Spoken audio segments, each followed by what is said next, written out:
बोलिए दिव्य गुरुदेव श्री आशुतोष महाराज जी की, जगत गुरु श्री कृष्ण की। स्वामी विवेकानंद, जिन्हें भारत का एक युवा चेहरा, यूथ आइकॉन माना जाता है, उन्होंने अपनी स्पीच में एक बार कहा था, मुझे लगता है कि मेरे भारत के युवाओं को भगवत गीता पढ़ने से ज़्यादा ज़रूरी है कि वो मैदानों में जाकर फुटबॉल खेलें। उनके इन्हीं शब्दों को दिल्ली यूनिवर्सिटी में एक प्रोफेसर ने युवाओं से खचाखच भरे हॉल में कहा। और फिर ये प्रोफेसर कहते हैं, इसलिए यंग बॉयज एंड गर्ल्स, जाओ जाकर खूब खेलो कूदो, गीता पढ़ने के चक्कर में मत पढ़ो, क्योंकि गीता तो अर्जुन जैसे कायरों के लिए है। क्या सच में ऐसा ही है? तो मुझे 2 मिनट जरा सोचें और फिर बताएं, अर्जुन के हाथ से गांडीव कब फिसला था? जब उसने अपने सामने भीष्म पितामह, आचार्य द्रोण, कृपाचार्य को खड़ा देखा। इनको देखकर क्या वो घबरा गया, डर गया कि अब मुझे मिलकर मार डालेंगे? नहीं, अर्जुन ने क्लियर किया। वो कहता है, मुझे डर मरने का नहीं है, मुझे डर मार देने का है। अर्जुन को ये पूरा यकीन था कि अगर मैं एक बार युद्ध भूमि में उतर गया, मैंने अपना गांडीव उठा लिया, तो ये सब के सब मारे जाएंगे। फिर समस्या कहाँ थी? प्रॉब्लम क्या थी? यही कि हाय, मैं इन अपनों को कैसे मार दूं। तो उन प्रोफेसर से कोई पूछे कि वो स्वामी विवेकानंद के आधे अधूरे शब्दों को क्यों कोट कर रहे हैं, उन्होंने ये क्यों नहीं बताया कि इन्हीं विवेकानंद जी ने आगे अपनी एक स्पीच में कहा था, उस दिन कुरुक्षेत्र की भूमि में अर्जुन का गांडीव इसलिए नहीं कांपा था क्योंकि अर्जुन कायर था, बल्कि अगर उस दिन कुछ कांपा था तो वो थी अर्जुन की अज्ञानता। उसके मोह के सागर में ज्वार भाटा आया था। और फिर विवेकानंद जी ने गरजते हुए उन युवाओं से पूछा था, आप सब कब कांपोगे? आपकी अज्ञानता की इमारत कब हिलेगी? ज़मीर का हुक्म था, अपनी कमजोरियों को मार दो। ज़मीर का हुक्म था, अपनी कमजोरियों को मार दो, पर अफसोस हमने अपने ज़मीर को ही मार डाला। क्यों? क्योंकि अपनी कमजोरियों, अपने विकारों, अपने वीकनेसेस का सामना कोई लचर पचर युवा नहीं कर सकता। इसके लिए तो एक अर्जुन जैसा शौर्य चाहिए।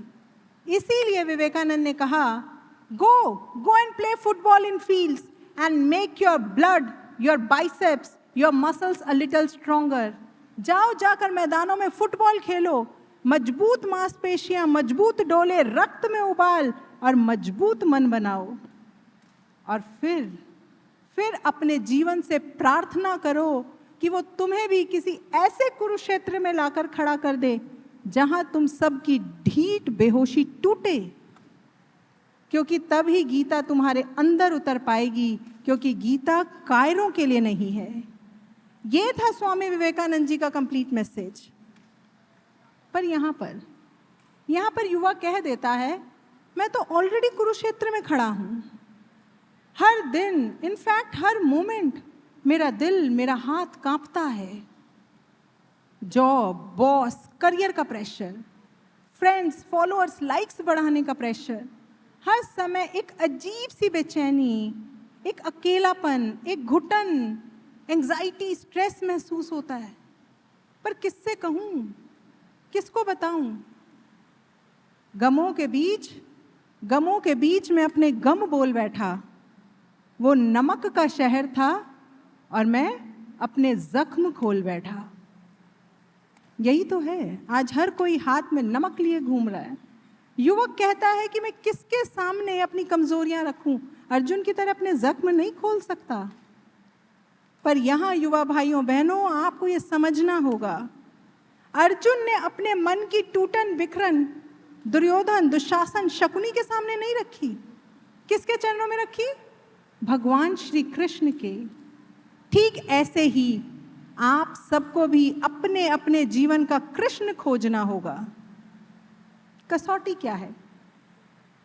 माखन खाते, बांसुरी बजाते, सुदर्शन पकड़े, पीतांबर पहने किसी कोने में तो खड़े नहीं मिलेंगे आपको कृष्ण। फिर पहचानोगे कैसे आप, जानोगे कैसे? महर्षि औरबिंदो ने अपने पर्सनल एक्सपीरियंस के आधार पर एक बहुत ही सुंदर कसौटी दी। वे कहते हैं, याद रखना, हमेशा हमेशा ये याद रखना, जहां कहीं भी कृष्ण तत्व मौजूद होगा, उसकी दिव्यता, उसका उपदेश, उसका आभा मंडल इतना दिव्य और ओजस्वी होगा कि फिर श्री कृष्ण बस तुम्हारी आंखों के सामने नहीं, तुम्हारी इन दो आंखों के पीछे उतर आएंगे। शब्द बहुत गहरे हैं, हमें समझ नहीं आए। हमने अपने गुरुदेव श्री आशुतोष महाराज जी से इनकी गहराई समझी। दिव्य गुरुदेव श्री आशुतोष महाराज जी ने समझाया। माँ जी कहते हैं, जब भी वो कृष्ण सत्ता बुद्ध, महावीर, चैतन्य, सद्गुरु, महापुरुषों के रूप में आती है, उसकी एक ही पहचान रही है। जैसे भगवान श्री कृष्ण अर्जुन के बस सखा बनकर बाहर बाहर उसकी आंखों के सामने नहीं रहे, ठीक ऐसे ही जब आपके जीवन में एक पूर्ण सत्ता आएगी, क्या क्या कृष्ण ने, उन्होंने उसे उसके अंतर्घट में अपने विराट स्वरूप का दर्शन करा दिया, उसे दिव्य दृष्टि देकर उसकी इन दो आंखों के पीछे उतर गए। महाराज जी कहते हैं, ठीक ऐसे ही दिव्य गुरु सत्ता जब आपके जीवन में आएगी तो वो भी आपके अंतर हृदय में उस कृष्ण तत्व को प्रकट कर देगी। स्वामी राम तीरथ जी के खड़े शब्दों में कहें तो वो आपकी आत्मा में कृष्ण का अड्डा बना देगी। इसलिए भाइयों बहनों, जहाँ कहीं भी ऐसे दिव्य गुरु मिल जाएं, उनके चरणों में झुक जाइए, खोल दीजिए अपने सारे जख्म और कह दीजिए अर्जुन की तरह, शिष्यस्ते अहम, मैं आपका शिष्य हूं, आपको समर्पित हूं। समर्पण, इसी शब्द से तो आज आप युवकों को एलर्जी है। भला क्या कोई गिव एंड टेक का रिलेशन नहीं हो सकता? कुछ फीस वीस देकर गुरु वो सब नहीं दे सकते जो उनके पास है। समर्पण करना तो एक तरीके से अपनी आइडेंटिटी को क्रश करना है ना? पर नहीं। दिव्य गुरु श्री आशुतोष महाराज जी के सामने जब एक युवक ने यही बात कही तो महाराज जी ने बड़ी बुलंद आवाज में कहा था। महाराज जी कहते हैं, दिव्य गुरु सत्ता के चरणों में समर्पण करने से आपकी आइडेंटिटी क्रश नहीं होती, बल्कि आपका अस्तित्व कई गुना विराट हो जाता है। अगर हाथ पकड़ लेंगे वो तो दिव्य बनाकर छोड़ेंगे, सारथी बन गए तो विजयी बनाकर छोड़ेंगे। गुरु की गुरुता पर किंचित संदेह नहीं करना, गुरु के चरणों में झुक जाने में किंचित संकोच नहीं करना। गुरु माटी के होंगे, ध्यान से सुनना, गुरु माटी के होंगे तो भी एकलव्य बनाकर छोड़ेंगे। ऐसी होती है दिव्य गुरु सत्ता। पर कैसे कर देती है वो? ये क्या साइंस है, क्या फिलॉसफी है? आपने श्री गुरु गोविंद सिंह जी का सुना होगा ये कोट, 1.25 लाख से एक लड़ाऊं। कैसे 1.25 लाख पर एक भारी हो जाता है? आज आप नौजवानों से तो अपनी एक टॉक्सिक बॉस, एक डिमांडिंग जॉब, एक टूटा दिल, एक धोखेबाज पार्टनर, एक क्रेडिट चोर, यही नहीं संभल रहा। फिर कैसे यहाँ पर एक छोटी सी चिड़िया बाज को तोड़ रही है? सोचा कभी? सोच के देखिए, क्योंकि ये कोई साधारण चिड़िया नहीं है, ये गुरु गोविंद सिंह जी को समर्पित चिड़िया है। इसने समर्पण कर दिया गुरु के चरणों में, खोल दिए दिल के दरवाजे, इसलिए ये अब आविष्ट चिड़िया बन गई है, जिसके अंदर पूरे ब्रह्मांड की शक्ति प्रवेश कर चुकी है। अब भला ब्रह्मांडीय शक्ति के आगे एक बाज क्या ही टिकेगा? इसलिए भाइयों बहनों, गीता का आप नौजवानों को यही पहला संदेश है कि अपने अपने जीवन में अपने अपने कृष्ण को ढूंढिए, एक पूर्ण गुरु को ढूंढिए और फिर समर्पण कर दीजिए। क्यों? क्योंकि तब होगा एक प्रचंड आरंभ, एक धर्म युद्ध अपने विकारों के विरुद्ध। कृष्ण की पुकार है ये, भागवत का सार है कि युद्ध ही तो वीर का प्रमाण है। कौरवों की भीड़ हो या पांडवों का नीड हो, जो लड़ सका है वो ही तो महान है। तो आइए अब बात करते हैं युवाओं की दूसरी सबसे बड़ी समस्या, distraction. Reels, shorts, Netflix, OTT, gaming, clubbing, partying, smoking, drinking, क्या क्या नहीं है मन को भटकाने और फिसलाने के लिए। तो मुझे एक बात बताइए, अगर आपको पता है कि फला फला गाड़ी के ब्रेक फेल हैं, तो क्या कभी आप जाकर उस गाड़ी में बैठोगे? नहीं, बिल्कुल नहीं बैठोगे। क्योंकि जब पता है कि इस गाड़ी का आगे जाकर एक्सीडेंट होना ही होना है, तो भला उसमें सफर शुरू ही क्यों करना। ठीक ऐसे ही जब आपको ये बात अच्छे से पता है कि कोई भी नशा हो, चाहे शराब का हो, चाहे फोन का हो, ये एक एंडलेस लूप है, तो फिर आप इसे शुरू क्यों करते हैं? मैं बताती हूँ, एक झूठे आत्मविश्वास पर। आपका ये झूठा आत्मविश्वास आपको ये यकीन दिला देता है, आपसे ये कहलवा देता है, मैं तो बस आधा घंटा फोन देखने वाला हूँ, मैं सिर्फ पूरे दिन में एक सुट्टा ब्रेक लेने वाला हूँ, और शराब तो मैं सोशल गैदरिंग्स में पीऊंगा, इसके आगे पीछे नहीं। पर उपनिषद कहते हैं, जब राह वही है, राही वही है, तो फिर मंजिल अलग कैसे हो सकती है। और यही भूल की थी अर्जुन ने। इसी झूठे आत्मविश्वास को लेकर वो कुरुक्षेत्र की भूमि में उतर गया। नतीजा, जो इतने सालों की मेहनत की थी, इतने तप से उसने अस्त्र शस्त्र अर्जित किए थे, इतनी योजनाएं, इतनी स्ट्रैटेजीज, इतनी प्लानिंग्स बनी थी, वो सब की सब ऑलमोस्ट फेल होने ही वाली थी। ये तो भगवान कृष्ण बीच में आ गए। इसलिए गुरु महाराज जी कहते हैं कि जो भी योजना, जो भी प्लानिंग सिर्फ और सिर्फ झूठे आत्मविश्वास पर खड़ी होती है, वो एक ना एक दिन मन के द्वारा तोड़ ही दी जाती है। फिर सॉल्यूशन क्या है? वही जो भगवान कृष्ण ने अर्जुन को दिया, आत्म साक्षात्कार। नो thyself, बी thyself, सी thyself।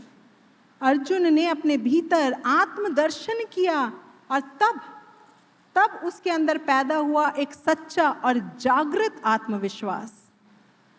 और फिर आप यहाँ बैठा हर जना ये गवाह है इस बात का कि 18 दिन महाभारत का युद्ध चला, पर भीषण से भीषण संघर्ष आया, चुनौतियां आई, पर अर्जुन का गांडीव नहीं फिसला।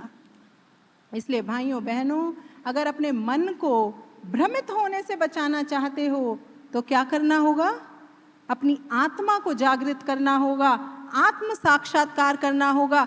ये है गीता का आपको दूसरा संदेश। एक और बात बताइए, मैं नाम बोलती हूं, आप गिनते जाइए। Bhagat Singh, Rajguru, Sukhdev, Netaji Subhash Chandra Bose, Chandrashekhar Azad, Madan Lal Dhingra, Veer Savarkar, Batukeshwar Dutt, etcetera etcetera etcetera. ये सभी क्रांतिकारी जब आज़ादी की लड़ाई में उतरे तो आपको क्या लगता है, क्या उम्र रही होगी इन सब की? क्या उम्र होगी? कोई 20-25 साल, मैक्सिमम 30 कह लो। माने सभी के सभी युवा थे। फिर मुझे बताइए कि इन पर जवानी का मद क्यों नहीं चढ़ा? माया ने इनके सामने भी तो परोसी होगी, ऐश परस्ती, मौज मस्ती, दीवानगी। इनके कदम क्यों नहीं बहके? गुरुदेव श्री आशुतोष महाराज जी ने बताया। महाराज जी कहते हैं क्योंकि इनका जो उद्देश्य है वो कोई छोटा मोटा लाखों का पैकेज पाना, एक बड़ी सी गाड़ी हो घर के बाहर, या कुछ फॉरेन ट्रिप्स लगाना, ऐसे स्वप्न नहीं थे इनके। इनका उद्देश्य, इनका लक्ष्य था आज़ादी, देश की आज़ादी। और महाराज जी कहते हैं जब लक्ष्य विराट होता है, लक्ष्य इतना ऊंचा, इतना महान होता है, तो उसके लिए कटिबद्धता भी उतनी ही ऊंची चाहिए होती है। वो उतना ही विराट समर्पण आपसे मांगता है, लगन मांगता है। और यही लगन और वीरता जो इंसान को इसके लिए बांध देती है। मदन लाल ढींगरा लंदन में पढ़े, खूब मौज परस्त थे। एक दिन ग्रामोफोन पर, जो पहले ज़माने में चला करते थे उस समय, उस ग्रामोफोन पर तेज म्यूजिक लगाकर अपने दोस्तों के साथ डांस करते हुए हुड़दंग मचा रहे थे। वहाँ सावरकर क्रांतिकारियों की मीटिंग ले रहे थे। सावरकर जी ने जैसे ही ये शोर सुना, तमाते हुए बाहर आए, ग्रामोफोन से सुई हटा दी, म्यूजिक रुक गया, डांस भी। फिर सावरकर जी ने जाकर मदन को सीधा उसके कॉलर से पकड़ लिया। सभी हैरान, क्योंकि वीर सावरकर जी थे पतले दुबले से और मदन जी थे बिल्कुल हट्टे कट्टे पहलवान, और उनका गुस्सा भी बहुत था। एक बार उनके अंग्रेज प्रोफेसर ने जब उन्हें डांटते हुए कह दिया था, ओ यू ब्लैक, तो मदन ने उनका वाक्य पूरा होने से पहले ही उस प्रोफेसर की नाक पर इतनी तेज मुक्का मारा कि उस बेचारे का पूरा मुंह लहूलुहान हो गया और मदन के हाथों से भी खून बहने लगा। और फिर मदन ने हंसते हुए कहा था, ना अब तुम वाइट ना मैं black, we are both red. तो अब लोगों को लगा कि सावरकर जी के साथ भी कुछ ऐसा ही होने वाला है, पर नहीं। सावरकर जी की अंगारे बरसाती आंखों ने मदन की आंखों में आंखें डालकर कहा, तेरी मां भारती का वहां जनाजा निकल रहा है। तेरे भाई बहन गुलामी की जंजीरों में जकड़े हुए हैं, गुलामी के कोड़े सह रहे हैं, और तू यहां तमाशा करता फिर रहा है। लानत है तेरी जवानी पर। मां भारती शर्मिंदा है तुझ जैसे को जनकर। मदन के रोंगटे खड़े हो गए, सावरकर जी के कदमों में गिर गए, 3 दिन सो नहीं पाए, उनके चरण कस के पकड़ लिए और कहते हैं, मुझे मेरी जवानी का मकसद दे दो, मुझे मेरे इस जीवन का लक्ष्य दे दो। तब सावरकर जी ने गरजते हुए कहा था, जीना है तो ऐसे जी, इतनी शिद्दत, इतनी मोहब्बत, इतने जुनून, इतने जज्बे से जी कि तेरी मौत जश्न बन जाए। आगे आने वाला इतिहास तेरा, उसमें नाम तमाशाइयों में नहीं शहीदों में हो। बस फिर क्या था?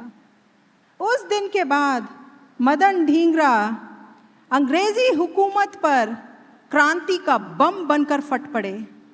17 अगस्त 1909 मदन ढींगरा को फांसी की सजा दे दी गई। एक दिन पहले जब वार्डन ने उनसे उनकी अंतिम इच्छा पूछी, तो जानते हैं मदन जी ने क्या कहा? वे कहते हैं, फांसी तो मेरी दुल्हन है, उससे मिलने के लिए क्या तुम जैसे लंदन वालों की जू लेकर जाऊंगा? जाओ, जाकर तेल और कंघी लेकर आओ, जरा सज संवर तो लूं। ये होता है युवा का फौलादी हृदय, जिसने देश की आजादी को अपना लक्ष्य माना और अपनी महबूबा माना शहीदी को। 15 दिन पहले जब सावरकर जी जेल में मिलने मदन से आए, तो मदन ने पूछा कि आज भी आपको मां भारती की आंखों में अपने इस बेटे के लिए शर्मिंदगी दिखाई देती है?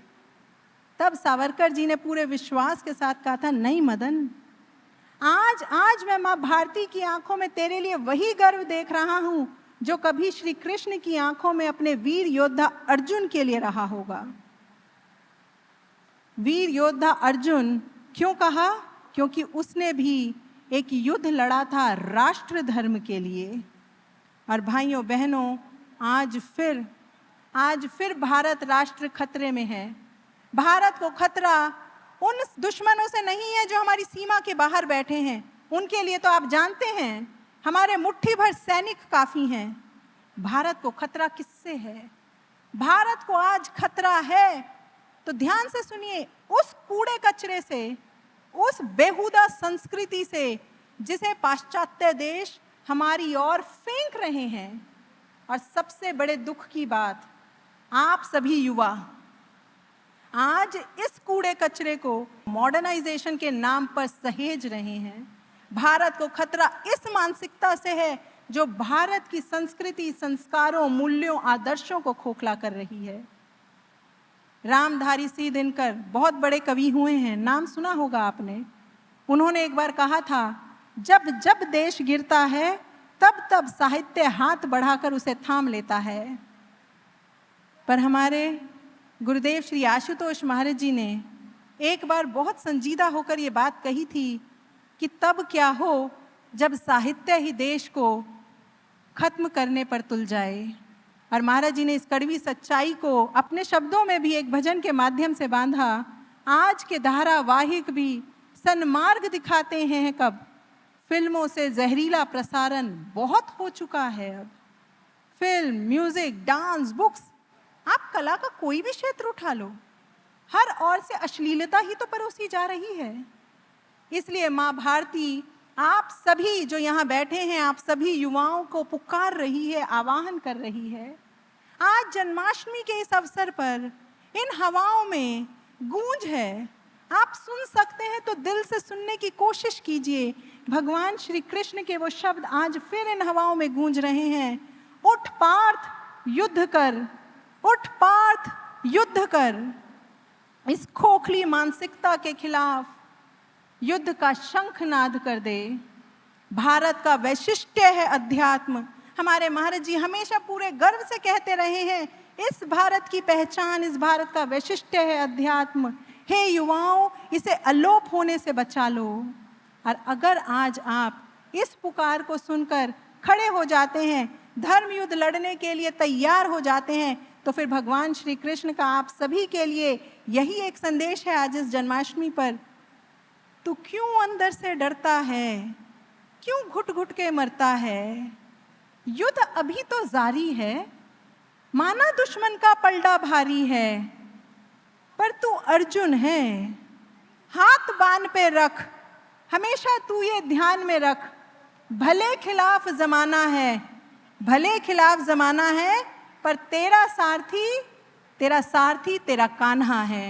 बोलिए दिव्य गुरु श्री आशुतोष महाराज जी की, साचे दरबार की। धन्यवाद।